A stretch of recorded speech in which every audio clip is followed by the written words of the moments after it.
Meron naman talaga tayong responsibilidad sa ibang tao, sa pamilya lalo na, di ba? Pero minsan natatalikuran natin yung obligasyon natin sa sarili natin. Tama. At ang dulo, magugulat ka dahil sa kauuna mo ng obligasyon mo sa ibang tao.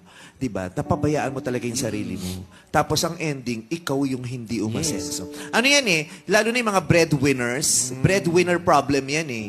Trabaho sila ng trabaho para sa ibang tao. 'Di ba? Tapos magugulat sila isang araw gigising sila.